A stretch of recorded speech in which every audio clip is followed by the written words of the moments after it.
Hi, I'm Vineet from Clear Tax. In this video, we will understand how to save income tax for beginners and salaried individuals. Paying taxes on time every time is a way you contribute towards nation's development. You have to be very proud of the fact that you belong to that 1% population that drives Indian economy and country's development. In order to honor the Indian taxpayers, the Income Tax Act 1961 provides you tax breaks on meeting certain conditions. It is only wise to make use of the available deductions and exemptions when the government is allowing you to make use of the available facilities. Let's now have a look at the ways in which you can reduce your tax outgo.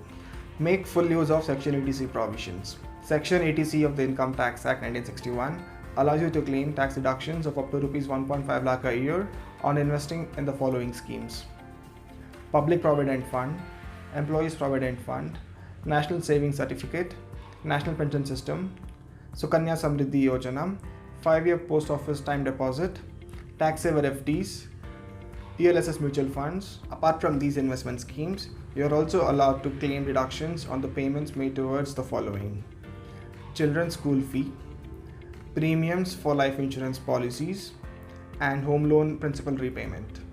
If you choose to invest in NPS, then you can claim additional tax benefits of Rs 50,000 under Section 80CCD of the Income Tax Act 1961.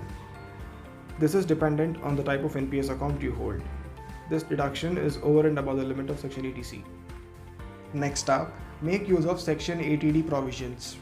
Section 80D of the Income Tax Act 1961 allows you to claim tax deductions on the premiums paid towards medical insurance policy covering self, spouse, children, and parents. You get tax rebate of Rs 25,000 on covering self, spouse, and children under a medical insurance policy. On covering parents, you get additional rebate of Rs 25,000. If your parents are senior citizens, then this limit touches Rs 50,000. If both you and your parents are senior citizens, then you can claim up to Rs 1 lakh as tax deductions on the premiums paid towards availing medical insurance policy. Next up, claiming HRA exemption. If you live in rented accommodation, then you can claim tax exemption on the amount you receive as HRA in your salary. If you live in a metro city, then you can claim up to 50% of your HRA for tax exemption. It is 40% for other cities. If you live with parents, then you can pay rent to your parents and claim HRA exemption on that. However, rental income will be taxable in the hands of your parents. Next up, get involved in doing some charity work. Donating money towards eligible organizations, relief funds, and charitable institutions provide you tax deductions under Section 80G and 80GGA of the Income Tax Act 1961.